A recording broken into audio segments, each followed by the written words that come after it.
నమస్కారం, welcome to my channel. Friends, ఇప్పుడే అందిన వార్త, షాక్ ఇస్తున్న కొత్త వైరస్, ఇవన్నీ మూసివేత.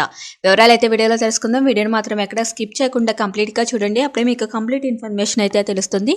అలాగే వీడియో కానీ మీకు నచ్చినట్లయితే మన ఛానల్ సబ్స్క్రైబ్ చేసుకోండి, అదేవిధంగా లైక్ చేయడం మాత్రం మర్చిపోకండి. ఇంకా వివరాల్లోకి అయితే వెళ్ళిపోదాం. ఇటీవల మహారాష్ట్రను వణికిస్తున్న గులియన్ బారే సిండ్రోమ్ నెమ్మదిగా దక్షిణాదికి వ్యాప్తిస్తుంది. మహారాష్ట్రలోని కేసులు ఎక్కువగా వెలుగు చూస్తుండగా తాజాగా ఆంధ్రప్రదేశ్లోని గుంటూరు జీజీహెచ్లో వెలుగులోకి వచ్చాయి. గులియన్ బారే సిండ్రోమ్ వ్యాధితో బాధపడుతున్న 5 బాధితులకు వైద్యులు చికిత్స అందిస్తున్నారు. ఇటీవల పలు అనారోగ్య సమస్యలతో ఆసుపత్రిలో చేరిన బాధితులకు డాక్టర్లు వైద్య పరీక్షలు చేశారు. ఈ వైద్య పరీక్షల్లో బాధితులకు జీబీఎస్ సోకినట్లు గుర్తించారు. 5 బాధితుల్లో 2 పరిస్థితి విషమంగా ఉంది. వ్యాధిగ్రస్తులకు ఐసీయూలో ఉంచి చికిత్స అందిస్తున్నారు. Guntur GGH superintendent SSV Ramana సమాచారం మేరకు 4 రోజుల్లోని 7 జీబీఎస్ కేసులు నమోదయ్యాయి.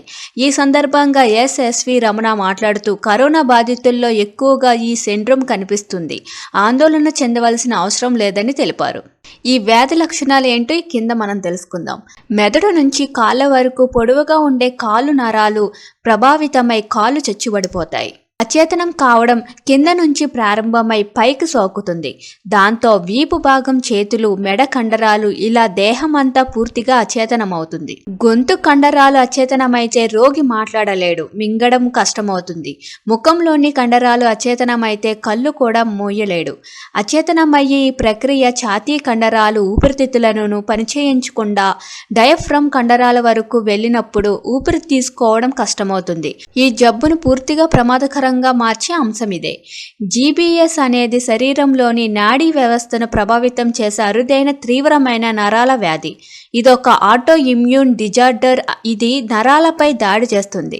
దీంతో కండరాల బలహీనత, పక్షవాతం, కొన్ని సందర్భాలలో శ్వాసకోశ వైఫల్యానికి దారితీస్తుంది. ఈ వ్యాధి సోకడానికి ఖచ్చితమైన కారణం తెలియదు, కానీ తరచుగా వైరల్ లేదా బ్యాక్టీరియల్ ఇన్ఫెక్షన్ల కారణంగా వస్తుంటుంది. ఇది శరీరంలో వేగంగా అభివృద్ధి చెంది రోగ నిరోధక శక్తిపై దాడి చేస్తుంది.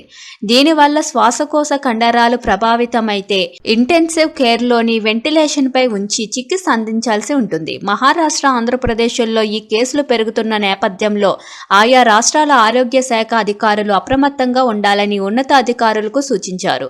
జీబీఎస్ అంటువ్యాధి కాదని ప్రజలకు భరోసానిచ్చారు. Thank you for watching this video.